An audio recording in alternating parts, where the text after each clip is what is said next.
नमस्कार, आप देख रहे हैं नई आवाज न्यूज चैनल। मैं हूं आपके साथ अंशु शर्मा। खबरों का रुख करते हैं। 18वीं लोकसभा का पहला बजट 23 जुलाई को सदन में पेश होगा। इस बार बजट में जनहित में क्या क्या प्रावधान होंगे, इसे लेकर कयास लगाए जा रहे हैं। महाराष्ट्र के कर विशेषज्ञ किशन भावनानी ने आगामी बजट को लेकर नई आवाज के लिए एक संभावित आंकलन किया, जो दर्शकों के लिए पेश किया जा रहा है। देखिए ये पूरी रिपोर्ट। चैनल के दर्शकों को मेरा प्रणाम वंदन। मैं एडवोकेट किशन सन्मुखदास भावनानी, गोंदिया, महाराष्ट्र से। साथियों, जैसा कि हम सब जानते हैं कि 22 जुलाई से 12 अगस्त 2024 तक के बजट पेश होगा।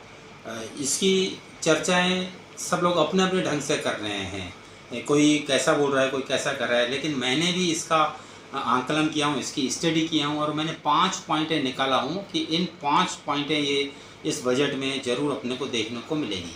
सबसे पहली पॉइंट ये है कि जो इनकम टैक्स स्लैब है उसमें इस बार वृद्धि होगी, क्योंकि पिछले 10 सालों से इनकम टैक्स स्लैब में वृद्धि नहीं हुई है। मैं हर बार बजट में यही कहता हूँ कि इस बार इनकम टैक्स स्लैब में वृद्धि नहीं होगी, लेकिन इस बार मेरा आंकलन है कि इनकम टैक्स स्लैब में वृद्धि जरूर होगी। अभी जो छूट 3 लाख रुपए की है वो बढ़कर के करीब करीब मेरा अंदाज़ है कि 4 लाख तक के हो सकती है। इसका सबसे बड़ा कारण यह भी है कि 13 जुलाई 2024 को इनकम टैक्स विभाग ने एक आंकड़े इशू किए थे, जो उसमें ऐसा था कि 11 जुलाई 2024 तक के आंकड़े थे। उसमें ऐसा था कि इनकम टैक्स में पर्सनल जो इनकम टैक्स है उसमें 3.40 लाख करोड़ रुपए इनकम टैक्स कलेक्ट हुई है और कारपोरेट टैक्स 2.10 लाख करोड़ रुपए कलेक्ट हुई है, जो पिछले वर्ष की तुलना में करीब करीब 26% से ज़्यादा अधिक है। यानी हम यहाँ देखें कि जो पर्सनल टैक्स कलेक्ट हुई है वो 3.40 लाख करोड़ हुई है, यानी बहुत ज़्यादा हुई है। इसलिए सरकार का अभी कर्तव्य बन जाता है कि जो टैक्स पेड कर रहे हैं उनको सुविधाएं कुछ देना चाहिए। तो इसीलिए इसका मजबूत आधार है कि इनकम टैक्स की स्लैब जरूर बढ़ेगी।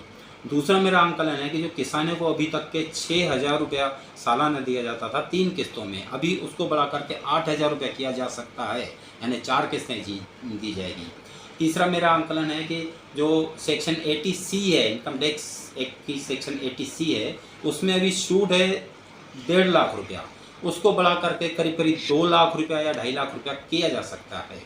चौथा मेरा आंकलन है कि जो स्टैंडर्ड डिडक्शन है अभी 50,000 रुपये ही है, तो उसको बढ़ा करके करीब करीब मेरा अंदाजा है कि 1 लाख रुपए किया जा सकता है।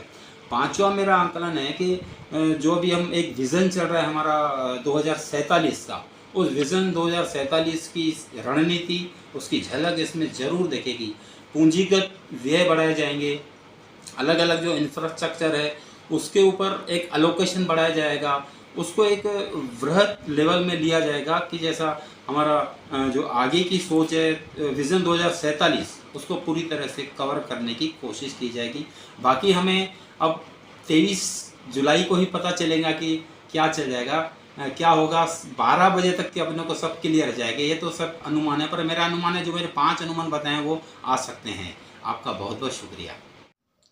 तो ये थी अभी तक की छोटी बड़ी खबरें। ऐसी ही खबरों से जुड़े रहने के लिए लगातार देखते रहिए नई आवाज न्यूज चैनल। नमस्कार।